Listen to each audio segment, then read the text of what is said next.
What's my people, and welcome back to NFC Beast. This, of course, the only show around the nation that is tackling the topics that mean the most to the fans in the NFC East. We got Breland Moore and Chad Ricardo joining us right here today as we talk about the Washington Commanders and the Philadelphia Eagles and what Breland, I believe, could be an all NFC East playoff push that we're about to go on here.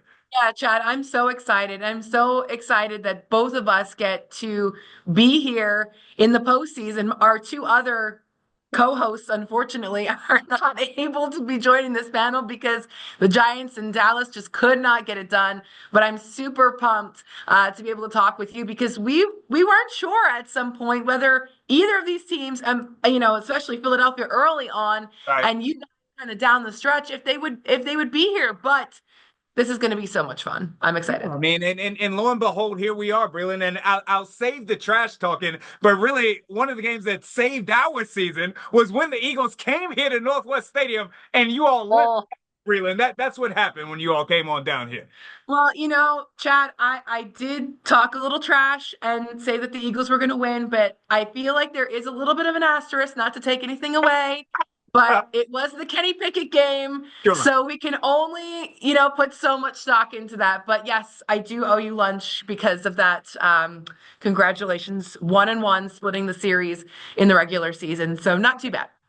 Look, I think that that's a great place to start, right? Because the other thing that happened in that game that led to Kenny Pickett is that Jalen Hurts, of course, went out with a concussion in that game. We haven't seen Jalen Hurts since then. There is some concern in regards to the fact that he hasn't played. And if he does play this week, whether he could be looking at some rust in this offense could struggle from there.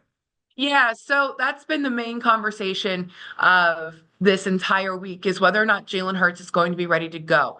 He was still in concussion protocol, still working through those things. Technically, I believe as of today, he still is.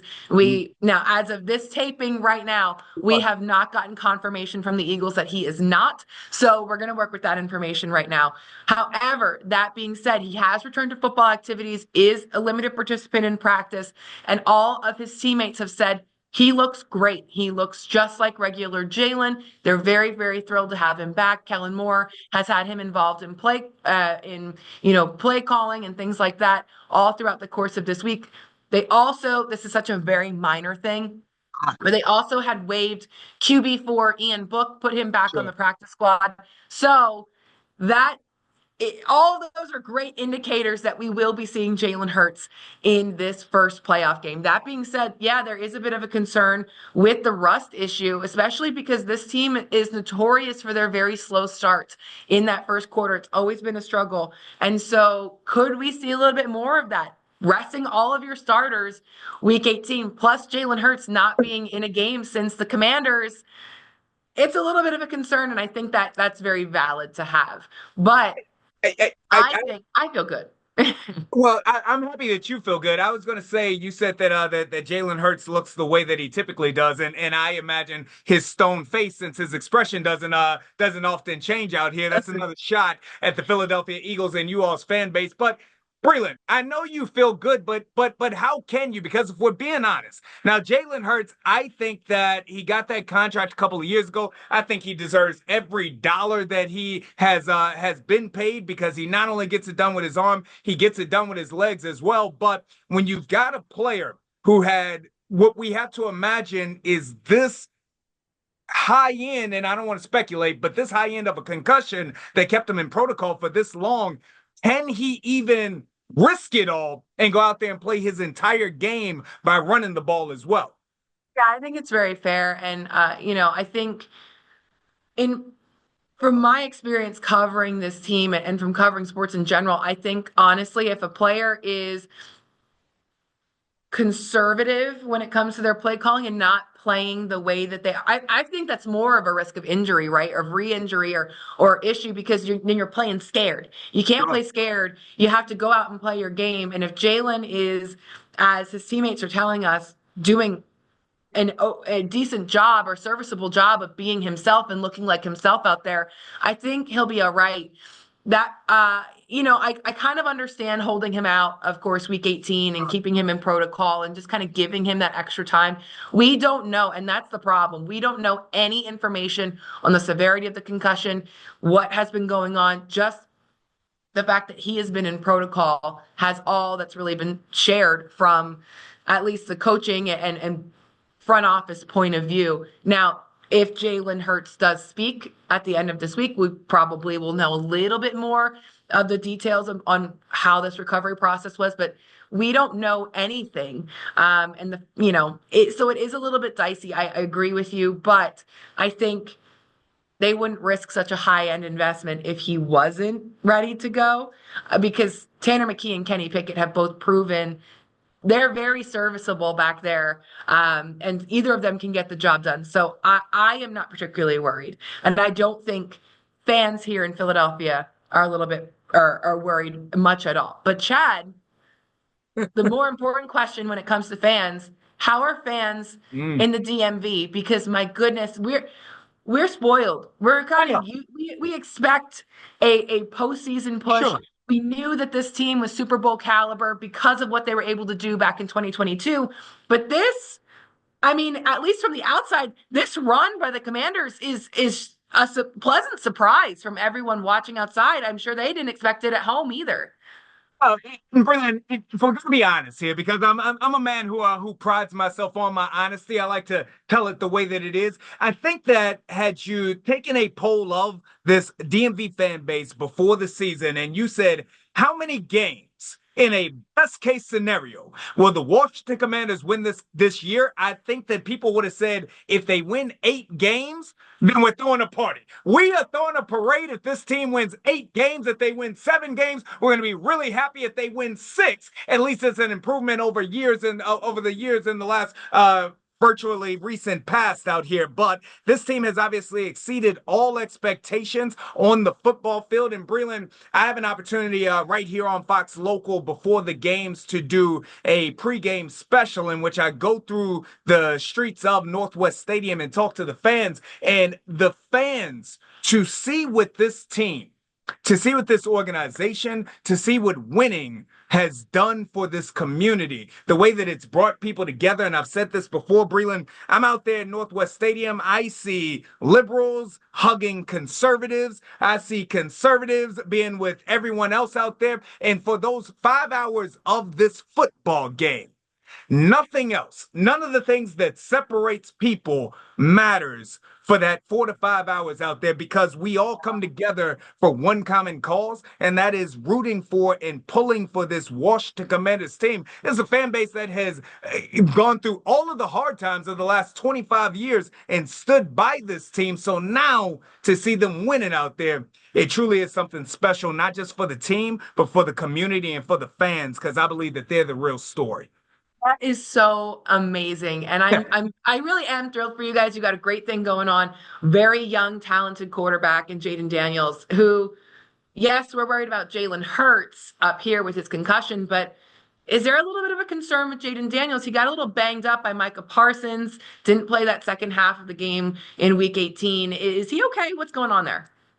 That's a great question, Breland. And of course, that was the first questions that we asked Dan Quinn, both after the game on Sunday, that victory, as well as on Monday when Dan had his presser. And Dan Quinn says that there was some general leg soreness to Jaden, and that is the reason that he was held out from the second half of that game, but that he is 100% A-OK and good to go. I'm going to kind of read between the lines here. And again, this is not what Dan Quinn said necessarily, but I believe that it's more of a game in which the Commanders got into a situation and understood that in order to win that game, that it was going to take the quarterback running the ball. And with a playoff spot already being clinched, as much as the Commanders wanted to win, they didn't want to do so at the potential expense of risking their phenomenal rookie phenom out there on the football field. Totally fair.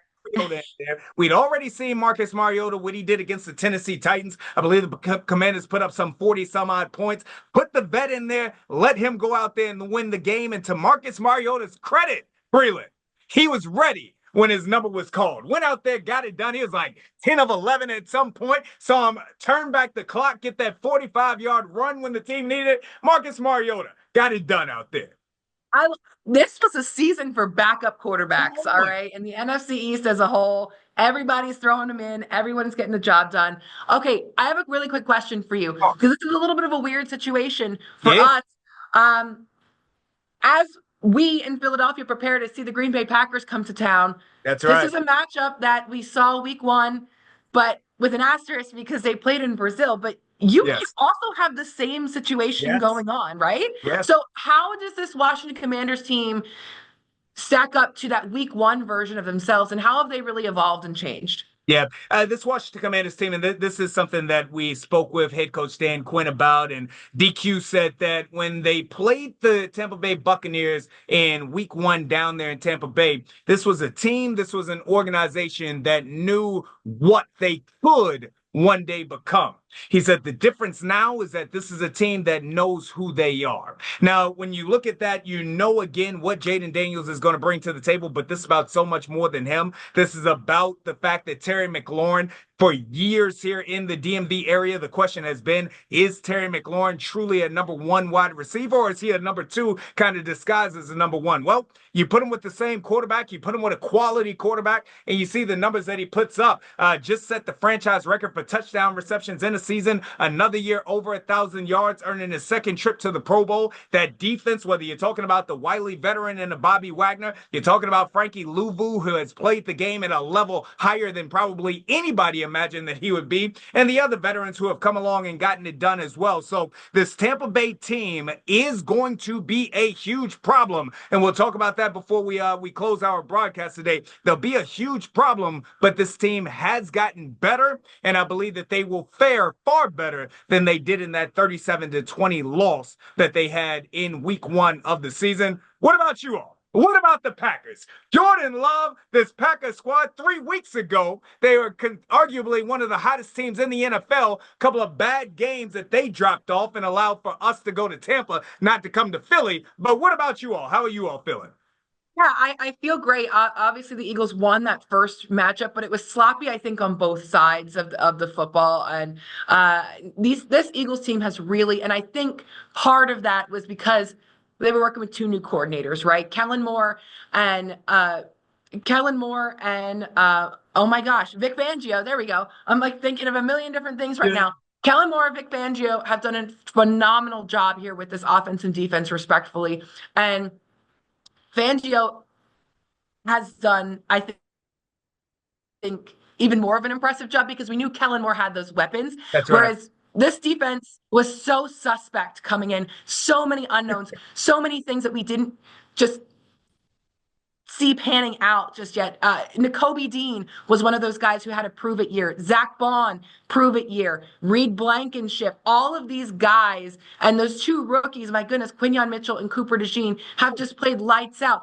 Up front, you got Jalen Carter, Jordan Davis, prove it years, and everybody has come together and really done just that, and everyone is proving that they deserve to be a starter in the National Football League and with this Eagles team. So I think what we were seeing are the pieces kind of falling into place week one, but now you have this defense operating at such a high level and the offense is really clicking on all cylinders. You got a fantastic four situation there between the two receivers, A.J. Brown and Devontae Smith. Saquon Barkley just coming alive. Actually, I feel like his breakout game was against the Commanders the first time around. That's right. So to be able to see, and of course it's all powered by QB1 back there, Jalen Hurts. And I think that's the difference, is that this team has continued to trend this way, whereas Green Bay has kind of started to hit some stumbling blocks a little bit, and they're banged up. Christian Watson going out, and Huge. Jordan Love, yeah, he should be good to go, but is he 100%? We're not entirely sure. So, hey, anything can happen. Definitely don't overlook this opponent. Green Bay is always kind of a weird little dark horse when it comes to the playoffs, and you saw what they were able to do the year Last before. year. Exactly. So they're definitely not taking them lightly, but it's been just really I don't want to say surreal, but definitely a little bit exceeding expectations what this Eagles team has been able to piece together since that week 1 game in Brazil for sure. You mentioned the Fantastic Four. Number one, that is an outstanding nickname. So if you haven't coined that on I television should, right? market, yeah, take that. Keep that right there. I love it. You mentioned Saquon Barkley, and we didn't have NFC Beast, of course, over the holidays I there. know. Wanted to have some time off. I got to get word from you. The first question would have been for everybody on our panel: should Saquon and that starting offense have played at least the first half? And you're saying no. Yeah, are you serious? Really? No, absolutely not. And this was a very controversial opinion, but I think I backed it up pretty well because, you see guys like Christian Watson getting hurt. You see guys like Jordan Love exiting the game, Man, and you didn't need to take that risk. 2,000 yards, only 9 backs have ever done that in the got history you. of the NFL. That's so impressive. That was their goal from the start, is to get him to 2K. Yes, it would have been great to break that record, but that means every single person would have had to play those big guys up front. And the fact that this team had not had a rest, their bye week was week 5. Sure. That is a really long time to play. And yeah, they had that mini bye after Thursday night football, but they haven't had a proper rest since week 5. That is a lot going on there. And I was very much in the camp, just sit Got you. them. It's okay. It would have been great, but not worth it, in my opinion. You know who disagreed with you, and I'm sure that you saw this. Jason Kelsey disagreed because Jason said that if he breaks the record, which you most certainly would have done against the New York Giants, might have broken it in the first quarter. Everybody could have had a bye after that anyway, but your point notwithstanding, Jason Kelsey said this is the record not just for Saquon, this is a record for the offensive line, it's a record for the offense, it's a record for the entire city of Philadelphia if he breaks that record. Yeah, I understand. I understand. I get it. That being said, Nick Sirianni spoke to Saquon, spoke to the other members of the team, and then came with his decision. And I think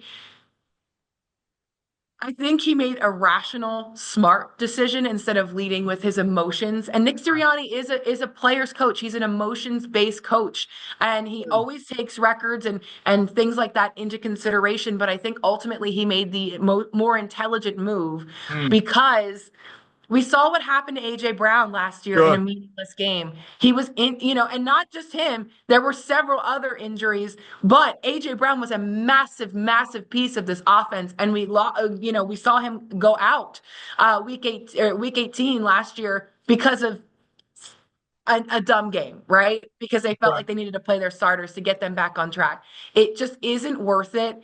And I think the city will agree if the Lombardi Trophy comes here, there's not going to be Yeah. nobody's going to care about that record at the end of the day. So, I mean, he's still going down in history, an incredible season for Saquon, but in my opinion, it just wasn't worth it. And besides that, if Saquon really cared about that record, did you see that clip, Chad, that went around Yeah. about him? Oh, do you want to sit or do you want to keep playing? Oh, let the young guys eat. That was the first game against the Giants. Right. He really cared about getting the record, he would have continued to play and wouldn't Yeah. have sat during those times. So I understand there's a little bit of disappointment, but I'm cool with it for And sure. look, and I agree with you because again, we're here talking about the playoffs.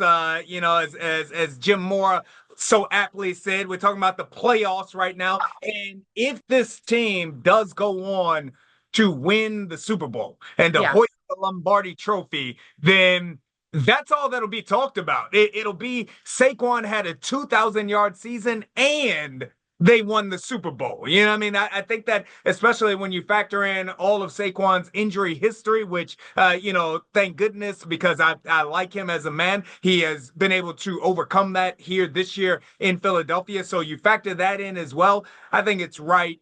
Take him out and then go for what the ultimate team goal is, which is what you all are striving for. yeah, and I actually think this is one of the most complete teams ever in Eagles history. They have the capabilities, they have the talent to get this done this year, but everybody's got to stay healthy and Yeah, everyone has to be firing on all cylinders, and you can't waste them playing meaningless snaps in I a agree. week 18 game. And it just is what it is. It's unfortunate.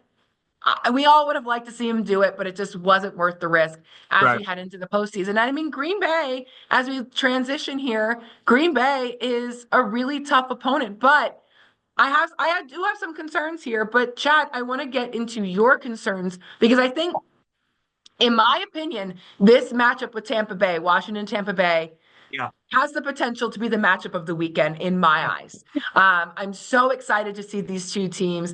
Todd Bowles, we we are very familiar with Todd Bowles' defense Yes. in Philadelphia. They always seem to have our number here with the Eagles. But are you concerned at all heading into this one, and why, if so? Yeah, absolutely not, Braylon. I think the Washington Commanders go down into Tampa Bay, Raymond James Stadium, win this game 40-0. I don't think the Bucs have a chance. It's Jaden Daniels, JD5. No, I don't. I don't. I don't feel that way at all. To be honest with you, if I put my honest hat on, I am concerned. And I'll tell you why. I'm concerned for a few different reasons, Breland. I'm concerned, number one, with the way that this Washington Commanders defense that has, overexceeded all thoughts of what they were going to be, if we're being honest, but the way that they have stopped, or I should say, not been able to stop the run, especially in latter weeks. We saw Saquon. You talked about that. Saquon ran for a $150 against the Commanders in week 12, I believe that it was. But that was a majority of those yards were on two runs. He had a big 50, 60 yarder. He had another 30 some plus yarder. We were able to bottle him up for a majority of the rest of the game. But the last couple of weeks against Bijan Robinson, it looked like every time Bijan Robinson got a carry on first down, when you know the team wants to run, he's running for 7 or 8 yards on first down. We saw last week in another game that we wanted to win against the Cowboys, we saw that rushing attack run for 5 or 6 yards per pop. If Tampa Bay can come out here and win in the trenches on the offensive side, running the ball with a running back who's run for over 1,100 yards, who's averaged 5.4 yards per carry against teams with better defenses. So if they can come out there and run the ball, they're going to open it up for Baker Mayfield. He's thrown for 4,500 yards, 41 touchdowns out there. We know what Mike Evans is going to be. Got to stop the run in order to even give Jaden Daniels and that offense a chance to be magical down in Tampa Bay. Dad, something that caught my eye about this, and by the way, I picked Washington as my upset pick of the week. I do think that they're going to do it, but the thing that concerns me about this team is the level of experience in the postseason. Is that a concern for you as well? I think that with Bobby Wagner on that defensive side of the ball, which is odd that I would start off by saying that we're not stopping the run and then go to a middle linebacker out there. Bobby's played great. He's played great this year, but I think that you see in Bobby Wagner the type of veteran leadership. That's the untold story of this team and of this season, because it's easy to look at Jaden Daniels. It's easy to look at Terry McLaurin. Those are the names that are going to be in the highlights every single game. But it's Bobby Wagner. It's Austin Eckler. It is Noah Brown before he got injured. It's Zach Ertz, whom you know a lot about. It is that core group of free agents that Adam Peters absolutely nailed, that came in and were culture guys that have taken the younger players, the less experienced players under their wings, and have taught them in just one season how to win. And that's something that, even though I love the signings, I don't think that I ever could have thought that it would impact this team as quickly as it did. So the experience I'm less concerned about. And for me, it's really just about being able to stop the run and finding a way to turn the new Baker Mayfield back into the old Baker Mayfield, at least for a couple of plays out there. He's talented, though. I don't know. And Baker Mayfield. He what a comeback story, honestly. My goodness. And he's been so impressive. But I do think I picked you guys. So I do think you'll get it done. For me, I'm more concerned that the Eagles are going to beat themselves. Like I said, this is the most complete team. Before you go into that, because I want to be honest with you. I mean, as much as you share that you picked the Washington Commanders, which the entire DMV is very, very thankful for, and we appreciate you for your love, kindness, and caring, I'm going to tell you that I want for the Philadelphia Eagles to lose to the Green Bay Packers. I am hoping that not only do the Commanders win, but that the Philadelphia Eagles lose and take that and give it to your entire fan base, and they can EAGLESES Eagles that all the way up and down Broad Street. Okay, now you. Of course you want us to lose. I feel like no one likes us and we don't care, right? That was the slogan for Super Bowl 52. I think that very much continues on, but I really do think that, like I said, this is the most complete Eagles team I've certainly seen in my lifetime. I Yeah. think it might be the most complete Eagles team in history. They just have to play the way that they know how to play. Mhm. And we've seen this team have some stumbling blocks here and there when it comes to fundamentals or taking care of the football or just those basic little things. I think they can easily get the job done here.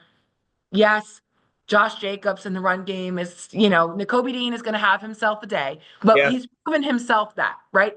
Zach Bond has proven himself capable. They've all done that.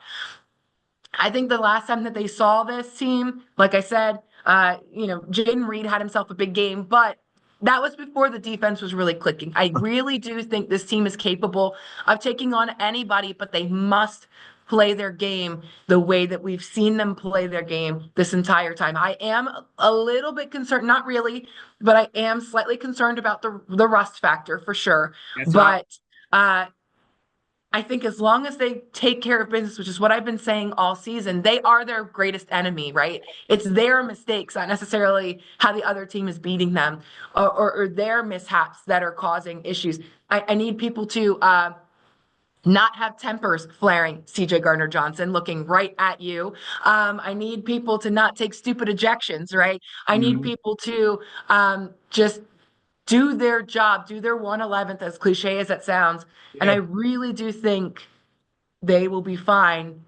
And who knows? Maybe we'll see you at some point. See you guys down there in the DMV. Look, Well, you'd come here, but we come there. That'd be damn nice if that is to happen. I want to give a shout out to our guy Lou, who typically joins us here on the NFC Beast. So, One of the things that he has talked about all season long is how talented you all are, the roster construction that you all have. And if I'm being frank, the reason why I want for you all to lose is because I do think that you all are the team in the NFC that the Washington Commanders don't want to see in the playoffs. So the faster that you all are gone, the quicker that roadblock is out of the way. So when you look at it, you talked about the fact that you all can't beat yourselves. What is, in your opinion, you all's largest weakness, if you have one, going into Green Bay? yeah, I think that's it. It's just not beating your themselves and taking care of the fundamentals. I think the fundamentals had been a struggle the first couple of weeks of the season. The tackling, the taking care of the football, turning the ball over, things like that. And we've seen that progressively shore up, right, in all aspects. Defense is doing phenomenal. They just need to continue to play the way that we know they can play. Offense, Jalen Hurts must take care of the football. It starts with him. He can't turn the ball over on any week, but especially here. Just don't make those dumb mental errors that we saw earlier on in the season. And I think they really will be fine, but that's it. I mean, also, I'm not going to lie. You need to get I sound like an old like South Philadelphia dad right now, but you got to get six here, boys. Jake Elliott, I don't know what's going on with him, Yeah. but yeah, he's not operating at the same level that I think we're used to seeing him at. I don't really know what's going on there, but you can't rely on him fully to make kicks, unfortunately. Like he's just not making the field goals the way that he used to. So you have to get six there. You can't let it down to Jake Elliott.